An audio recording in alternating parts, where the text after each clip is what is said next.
بسم الله الرحمن الرحيم. السلام عليكم، عاملين ايه؟ لعلكم بخير. النهارده الحلقة الرابعة من برنامج مرصد القاهرة. النهارده بنرصد ليكم حدث على الساحة، في كتير منكم سمع عنه وفي ناس هتسمع عنه النهارده لأول مرة. الحدث ده هو حلف الناتو العربي أو حلف الناتو شرق أوسطي. في دجل كتير بيدور على الموضوع ده من لحظة ما طلع الملك عبد الله وأعلن عنه، وكان قبلها في اجتماع في شرم الشيخ. كان طبعا حضرته مصر والأردن والسعودية والإمارات والكويت. الهدف من الناتو ده اللي بيدعو ليه الرئيس بايدن، طبعا هو هيفشل. ليه هيفشل بقى؟ دي هنتكلم عنها في شوية كده بعد ما نعرف الدنيا ماشية ازاي. For the Middle East. So NATO's can be complicated if you don't understand what the charter is and what the mission statement is. I believe you can build a NATO with like-minded countries, and that's something that I've always believed in. We in Jordan have a rapid deployment force. We work actively with NATO all over the world, have been for ages. The relationship with NATO from a Jordanian perspective is actually we're partners. And I'd like to see more countries in the area come into that mix. But we've got to very clearly define what is our role. That relationship with NATO is extremely special. We are fighting shoulder to shoulder and have been for decades. And I would be one of the first people that would endorse a Middle East NATO, but the linkages to the rest of the world and how we fit in. So the mission statement has to be very, very clear. Otherwise, it confuses everybody. وليه دلوقتي بالذات عايزين نعمل كده؟ وإزاي يبقى حلف للعرب وموجود في إسرائيل برضو؟ هل الدول العربية هتقبل الكلام ده والشعوب العربية هتقبل الكلام ده؟ وهل إسرائيل هي حمامة سلام يعني علشان هتيجي تدافع عن الدول العربية ضد إيران؟ طبعا هو الهدف منه إن هي علشان خاطر إيران. من اللي احنا شايفينه كل واحد بيدور على مصلحته. أمريكا حاليا منهارة جدا بسبب الوقود والتضخم اللي زاد عندهم، وفي مظاهرات حاليا في أمريكا على الوقود ومحطات الوقود وارتفاع الأسعار، ومش عارفة تتصرف، وبتحاول تضغط طبعا على السعودية لدرجة انهم طلعوا قرار في مجلس الشيوخ اللي هو يلغوا فيه دول البترول الأوبك، وطبعا حصل قبل كده ولمحوا بحاجة زي كده، لكن ولي العهد السعودي حذر ان في حالة ما يحصل كده هيبيع البترول بأي عملة تانية إلا الدولار. طبعا كده بيضرب الاقتصاد الأمريكي. I'm not sure where I'm going.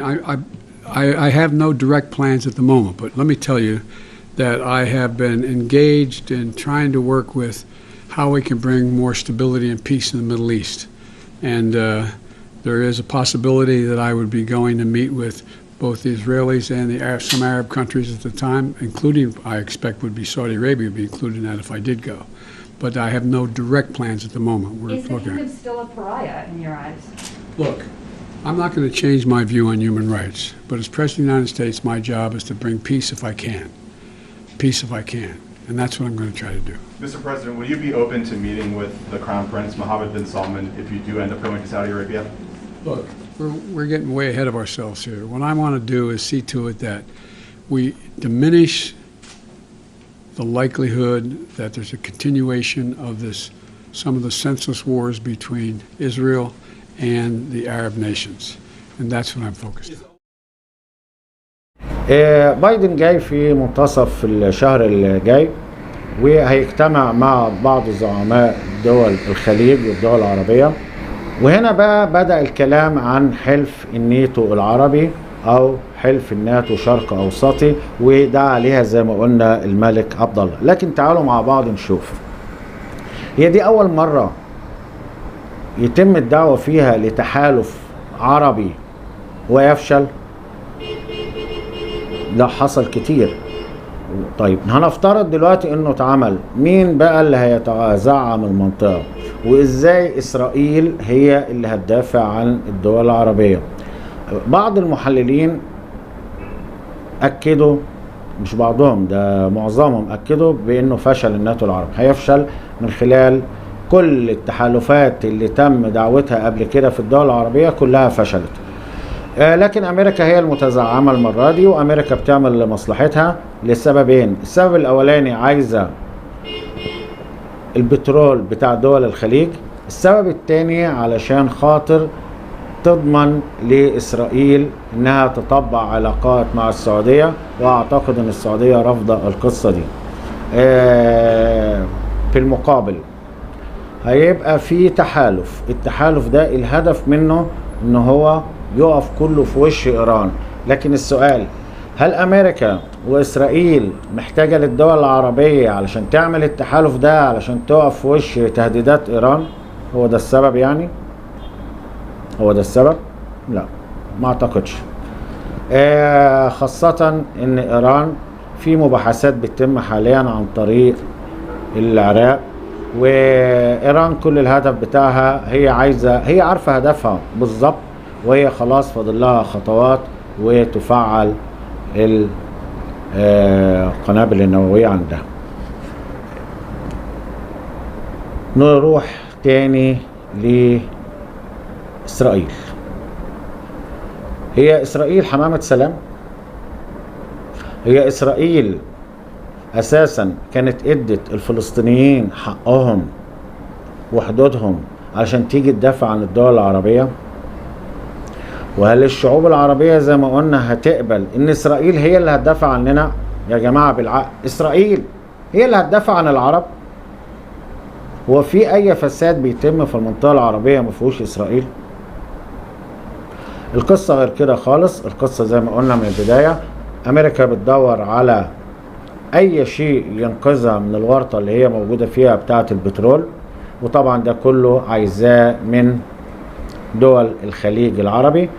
خاصة ان دول الخليج قالت ان الانتاج اللي بيطلع يكفي كويس، واحنا مش هننزل ولا هنضخ حاجة اكتر من كده في الاجتماع اللي كان من يومين.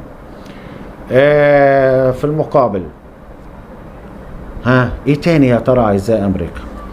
اكيد عرفنا برضو لما احنا نعمل الحلف ده، اذا في دول عربية، اذا في تسليح. انا مصلحتي كامريكا الناس دي محتاجة سلاح، فانا هبيع السلاح للدول الخليج والدول العربية. يعني الهدف كله بيع سلاح، الهدف كله ان احنا نحصل على النفط اللي مش عارفين نحصل عليه من بعد الحرب روسيا واوكرانيا، اللي الناس انشغلت بحاجات تانية بعيد قوي وسابت موضوع روسيا واوكرانيا، واللي ليه اكبر تأثير اقتصادي على دول العالم الاولى المتقدمة، فما بالك بالدول العالم الثالثة والناس اللي تعبانة.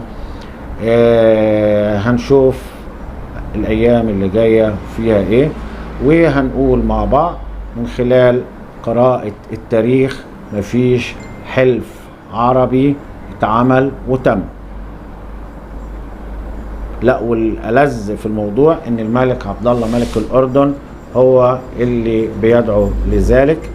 ونسينا طبعا دور الاردن في حرب 73، نسيناها؟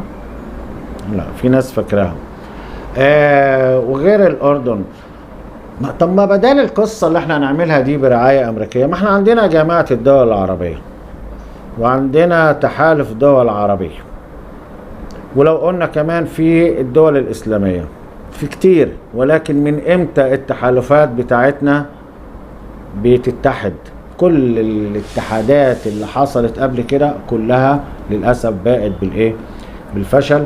الأيام اللي جاية هتقول لنا فعلا هيكون في نيتو عربي. أنا بقول لكم من خلال قراءة التاريخ مفيش حاجة اسمها نيتو عربي، مفيش حاجة اسمها نيتو عربي. طيب ايه اللي يأكد الكلام بتاعنا ده؟ اللي يأكد الكلام ده ان طلعت بعض وسائل الاعلام الاسرائيلية من يومين بالظبط وقالت ان مفيش حاجة اسمها نيتو عربي، وان كل اللي دعا ليه بايدن ما هو الا العمل بنظام جديد في المنطقة تحت رعاية الولايات المتحدة، تحت رعاية الولايات المتحدة. الايام هتيجي والايام هتمر وهنشوف فعلا بعد منتصف الشهر القادم ده هيتم الاعلان عن النيتو ولا لا. طيب علشان ندخل ونعمل نيتو عربي، طب ما تدونا نموذج يكون ناجح. ما انا عندي دول النيتو الاصلي اللي هي الموجوده الاطلسي، حلف الشمال الاطلسي، عاملين ايه مع روسيا؟ عاملين ايه مع روسيا؟ النيتو عامل ايه مع روسيا؟ اعتقد روسيا عرت النيتو وعرت الولايات المتحدة، وايام قليلة قبل ما تخش الشتاء وهنلاقي ان روسيا هي اللي غيرت في كل الاقتصاديات وكل العقوبات الاقتصادية اللي كانت مفروض عليها. انعكست الآية على أمريكا وعلى دول الناتو. تابعونا في الأيام القادمة، هنعرض ليكم آخر تطورات اللي تخص موضوع حلف الناتو. كمان هنتناول فيها آخر مواقف روسيا في أوكرانيا. تابعونا وخليكم معنا. السلام عليكم ورحمة الله وبركاته.